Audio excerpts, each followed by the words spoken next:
नमस्कार दोस्तों, स्वागत है आप सभी का एक बार फिर से हमारे चैनल सनातन ज्योतिष उपाय में। दोस्तों, सनातन धर्म में अमावस्या और पूर्णिमा तिथि का खास महत्व है। पूर्णिमा तिथि के आते ही हिंदू मास का समापन हो जाता है। हर मास के 15 दिन पश्चात अमावस्या तिथि आती है। हर एक अमावस्या तिथि का खास महत्व है। ऐसे ही भाद्रपद मास के कृष्ण पक्ष की अमावस्या को भाद्रपद अमावस्या या भादो अमावस्या कहा जाता है। इस दिन स्नान, दान और श्राद्ध करने से खास फलों की प्राप्ति होती है। इसके साथ ही इस अमावस्या के दिन कुश यानी घास एकत्र करने की परंपरा भी है। इसी के कारण इसे कुशाग्रहणी अमावस्या कहते हैं। इसके साथ ही इस दिन कुछ खास उपाय करके कुंडली से काल सर्प दोष के दुष्प्रभावों को भी कम किया जा सकता है। आइए जानते हैं भाद्रपद अमावस्या की तिथि, शुभ मुहूर्त और उपाय। भाद्रपद माह के कृष्ण पक्ष की अमावस्या 14 सितंबर को सुबह 4:51 पर शुरू होगी और अगले दिन 15 सितंबर 2023 को शुक्रवार दिन सुबह 7:12 पर समाप्त हो जाएगी। दोस्तों, इस अमावस्या पर यदि घर में लगी तुलसी में बांध दोगे, यह चीज तो हो जाओगे हर परेशानी से मुक्त। तुलसी तो सब लगाते हैं, किंतु इस बात को बहुत कम लोग जानते हैं। तो तुलसी के नीचे बांधे ये एक चीज मां तुलसी का मिलता है। ढेर सारा आशीर्वाद माता लक्ष्मी जी होती है। आकर्षित घर में नहीं आते कष्ट। दोस्तों, तुलसी का पौधा यदि आपके घर में लगा है तो यह आपके परिवार के लिए बहुत ही लाभकारी है। तुलसी के पौधे में देवी लक्ष्मी का निवास माना जाता है और नियमित रूप से तुलसी के पौधे की पूजा करने से लाभ अवश्य मिलता है। वेद पुराण इसके बारे में विस्तार पूर्वक बताया गया है। किंतु इसी के साथ क्या आप जानते हैं, तुलसी के नीचे ये चीज बांधने पर मां तुलसी का मिलता है आशीर्वाद। आपको वो सारी खुशियां मिल जाती है जिसके आप हकदार हैं। किंतु तुलसी के नीचे ये चीज बांधना है जरूरी।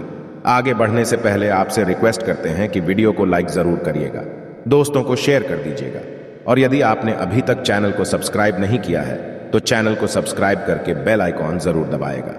दोस्तों, कमेंट में लिखें जय मां तुलसी, जय मां लक्ष्मी। मां की कृपा सदा आपके परिवार पर बनी रहे। दोस्तों, भारतवर्ष में ही नहीं, संसार के लगभग अधिकांश देशों में तुलसी को पवित्रता की दृष्टि से देखा जाता है। अनेक औषधियों गुणों से भरपूर तुलसी का धार्मिक महत्व भी है। अनेक धार्मिक अनुष्ठानों और तांत्रिक प्रयोगों में इसका उपयोग होता है। पुराणों में तुलसी को भगवान विष्णु की पत्नी होने का गौरव मिला। इसी कारण तुलसी जगत जननी भी है। परमात्मा के अनेक दुर्लभ वरदानों में परिगणित तुलसी के को अमृत का प्रतिरूप भी कहा गया है। जहां तुलसी का पौधा लगा होता है वहां ब्रह्मा, विष्णु, शंकर यानी त्रिदेवों का निवास होता है और तुलसी की पूजा करने से महापातक भी उसी प्रकार नष्ट हो जाते हैं जैसे सूर्य के उदय होने पर अंधकार नष्ट हो जाता है। शास्त्रों के अनुसार जिन घरों में तुलसी का पौधा हरा भरा रहता है उस घर में सुख, शांति और समृद्धि बनी रहती है। भगवान की पूजा और प्रसाद में तुलसी का पत्ता होना सबसे जरूरी माना जाता है, क्योंकि इसके बिना पूजा अपूर्ण मानी जाती है। इन्हीं कारणों से सभी हिंदू परिवारों में तुलसी का पौधा लगा होना जरूरी हो जाता है। यदि आपके घर में भी तुलसी है तो सुख, शांति और समृद्धि के लिए तुलसी मां को चुनरी अवश्य चढ़ानी चाहिए। अक्सर लोग जाने अनजाने में कई गलतियां कर देते हैं। वे तुलसी का पौधा तो लगा लेते हैं किंतु तुलसी मां को चुनरी नहीं ओढ़ाते, जिसके कारण उन्हें फलों की प्राप्ति नहीं हो पाती। सदैव याद माता तुलसी को चुनरी अवश्य चढ़ानी चाहिए। तुलसी पर चुनरी जरूर बांधनी चाहिए। तुलसी न केवल एक पौधा है बल्कि ये हमारे मां के समान है। कई घरों में तुलसी को चुनरी ओढ़ाकर रखा जाता है किंतु इसका ध्यान कुछ लोग ही रखते हैं। आमतौर पर लोग तुलसी को लाल रंग की चुनरी उड़ाते हैं, किंतु लाल मंगल का रंग है और तुलसी का कारक बुध है। बुध और मंगल मित्र नहीं है। बुध के अनुकूल ग्रह शुक्र और शनि है। इसलिए तुलसी जी को सफेद, चमकीली या नीली चुनरी चढ़ाना अत्यंत शुभ होता है। कई लोग ये भी गलतियां करते हैं, तुलसी की चुनरी काफी पुरानी हो जाती है या फट जाती है, किंतु एकादशी या फिर अन्य कोई शुभ दिवस पर तुलसी की चुनरी लोग बदल देते हैं। किंतु आपको ना केवल त्योहारों पर चुनरी बदलनी चाहिए बल्कि साफ सुथरी चुनरी मां तुलसी को सदैव ओढ़ानी चाहिए। बगैर के मां अच्छी नहीं लगती। तुलसी मां नाराज होती है और आपको फलों की प्राप्ति नहीं हो पाती है। दोस्तों, तुलसी में कई दिव्य शक्तियां विराजमान हैं। जो लोग तुलसी विवाह कराते हैं उन्हें कभी कष्ट नहीं आते। होती है स्वर्ग की प्राप्ति। मां बड़ी प्रसन्न होती है। शालिग्राम और तुलसी का विवाह करने से सारे अभाव, कलह, पाप, दुख और रोग दूर हो जाते हैं। दोस्तों, तुलसी के पास ये चीज कभी ना रखें। तुलसी मां होती है क्रोधित। जहां तुलसी का होता है वहां आपको अपने मुख से कड़वे बोल नहीं बोलने चाहिए। इसके आसपास जूते, चप्पल, झाड़ू, पोछा आदि रखना भी पाप माना जाता है। तुलसी के आसपास थूकना भी घोर अनर्थकारी माना जाता है।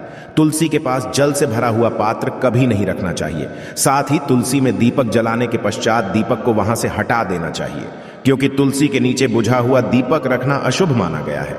तुलसी के पौधे में शिवलिंग और गणेश जी की प्रतिमा रखनी नहीं चाहिए। तुलसी के गमले में कोई अन्य पौधा नहीं लगाना चाहिए। तुलसी का पौधा जहां भी हो वहां पर सदैव साफ सफाई होनी चाहिए। तुलसी के पास कपड़े नहीं सुखाने चाहिए। तुलसी का पत्ता नाखून से नहीं तोड़ना चाहिए, माता क्रोधित हो जाती है। तुलसी के पत्ते सूख कर गिर जाते हैं, उन्हें कूड़े में नहीं डालना चाहिए, पानी में या मिट्टी में दबा देना चाहिए। तुलसी का रविवार को नहीं तोड़ना चाहिए और ना ही रविवार को तुलसी की पूजा करनी चाहिए। बाकी हर दिन तुलसी की सुबह पूजा करनी चाहिए और शाम के वक्त दीपक जला देना चाहिए। अक्सर महिलाएं स्नान के पश्चात खुले बाल में ही तुलसी को जल देती है। तुलसी को भगवान से सदा सुहागन रहने का वरदान मिला है। ऐसे में सौभाग्य में वृद्धि के लिए बालों को बांधकर और मांग में सिंदूर लगाकर तुलसी में जल अर्पित करना चाहिए। दोस्तों, चाहे मर जाना, किंतु भूल कर भी ऐसी तुलसी कभी घर में मत लगाना, नहीं तो आपके घर में सदैव परेशानी आएगी। ऐसी तुलसी कभी ना लगाए। दोस्तों, कभी भी गंदी मिट्टी में तुलसी का पौधा मत लगाना। इससे नकारात्मक ऊर्जा का साया प्रवेश कर जाता है और माता तुलसी नाराज हो जाती है। घर में सूखी तुलसी नहीं रखी जाती, इससे अकाल मृत्यु का खतरा बना रहता है। घर की सुख सब खत्म हो जाती है। घर में सूखी तुलसी होने से माता लक्ष्मी कभी वास नहीं करती, चाहे कुछ भी हो जाए। यदि आपकी तुलसी सूख गई है तो इससे यह पता चलता है कि आने वाले समय में आपका बहुत बुरा समय आ सकता है। शास्त्रों में बताया जाता है कि सूखी तुलसी घर में लगाने पर मां तुलसी का अपमान माना गया है। ऐसे घर से हमेशा सदैव के लिए तुलसी माता क्रोधित रहती है। दोस्तों, मासिक धर्म में किसी भी पौधे में पानी नहीं डालना चाहिए, खासकर तुलसी में तो भूल कर भी नहीं। ऐसा कर से तुलसी का पौधा सूख सकता है और घर की सुख शांति सब भंग हो सकती है। तुलसी के पौधे में नियमित साफ सफाई करनी चाहिए। तुलसी के पौधे में केमिकल नहीं डालना चाहिए। तुलसी में सदैव खाद्य पदार्थ या कंपोस्ट ही डालना चाहिए। दोस्तों, तुलसी के पौधे में जल देते समय पैरों में चप्पल नहीं होनी चाहिए और वो जल आपके पैरों में गिरना नहीं चाहिए। इससे धन हानि का खतरा बना रहता है। व्यक्ति को पाप तुलसी माता के नियमित दर्शन करने से व्यक्ति को स्वर्ग की प्राप्ति होती है। सकारात्मकता का संचार पूरे घर परिवार पर बना रहता है। दोस्तों, तुलसी के पत्ते को नाखून से नहीं तोड़ना चाहिए। तुलसी के पत्ते नाखून से तोड़ने पर व्यक्ति को बीमारी लगती है, घर में बीमारियां प्रवेश करती है। दोस्तों, तुलसी का पौधा सदैव घर के बीचों बीच लगाना चाहिए। इसे बहुत ही शुभ और मंगलकारी माना गया है। तुलसी का पौधा घर में लाने से पहले सदैव याद रहे, बुरे भाव से इसे घर में नहीं लगाना चाहिए, अर्थात लालच में आकर तुलसी का पौधा घर में कभी नहीं लगाना चाहिए। इससे माता लक्ष्मी नाराज हो जाती है।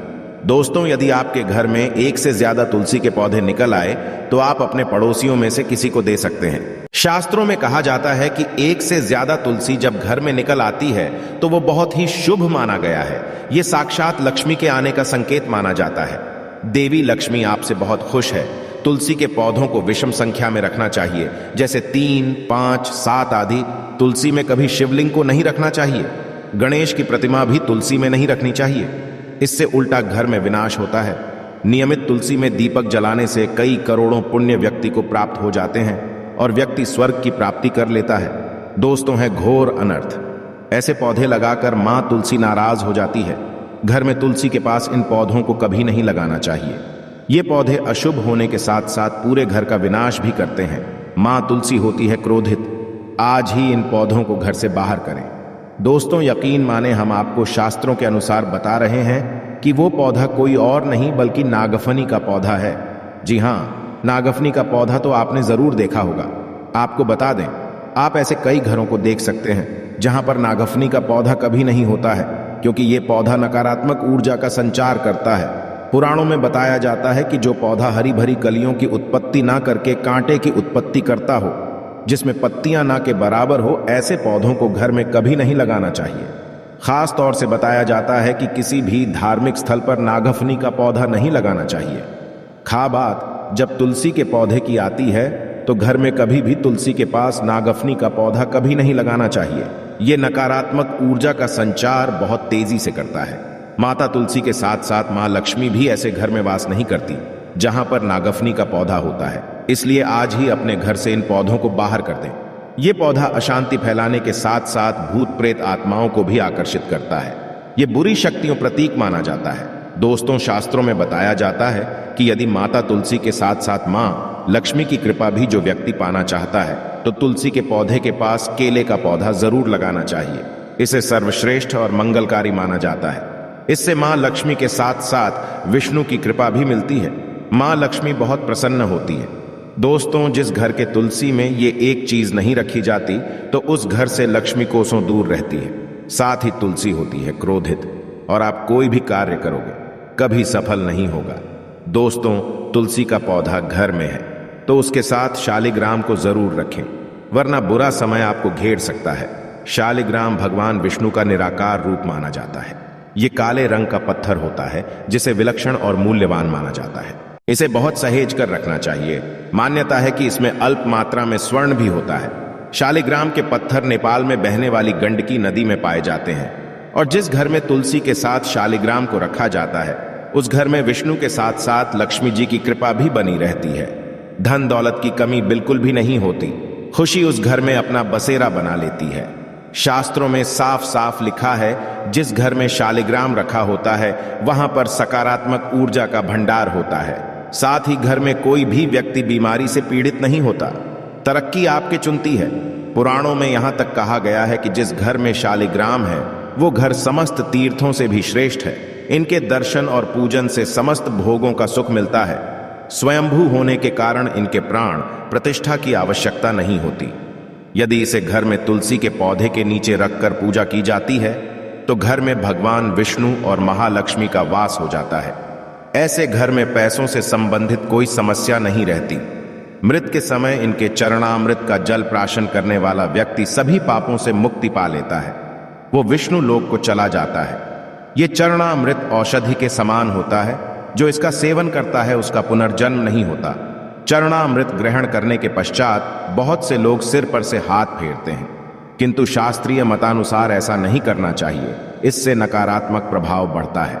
चरणामृत सदैव दाएं हाथ से लेना चाहिए और श्रद्धा भक्ति पूर्वक मन को शांत रखकर ग्रहण करना चाहिए। इससे चरणामृत अधिक लाभप्रद होता है। जिस घर में शालिग्राम का नित्य पूजन होता है उसमें बाधाएं अपने आप खत्म हो जाती है। यदि आप घर में असली शालिग्राम ले आए हैं किंतु उसकी ठीक से नियम से देखभाल नहीं कर पा रहे हैं तो इसका उल्टा प्रभाव देखने को मिलेगा। घर में सिर्फ एक ही शालिग्राम की पूजा करनी चाहिए। विष्णु की मूर्ति से कहीं ज्यादा उत्तम है शालिग्राम की पूजा करना। शालिग्राम पर चंदन लगाकर उसके ऊपर तुलसी का पत्ता रखा जाता है। प्रतिदिन शालिग्राम पंचामृत से स्नान कराया जाता है। जिस घर में शालिग्राम की पूजा होती है उस घर में लक्ष्मी का सदैव वास रहता है। शालिग्राम पूजन करने से अगले पिछले सभी जन्मों के पाप नष्ट हो जाते हैं। शालिग्राम सात्विकता का प्रतीक है। उनके पूजन में आचार विचार की शुद्धता का खास ध्यान रखा जाता है। आशा है कि आज की इस प्रस्तुति में बताई गई जानकारी आपको अच्छे से समझ आ गई होगी। वीडियो अच्छा लगा हो तो एक लाइक अवश्य कर दें। धन्यवाद वीडियो के अंत तक बने रहने के लिए।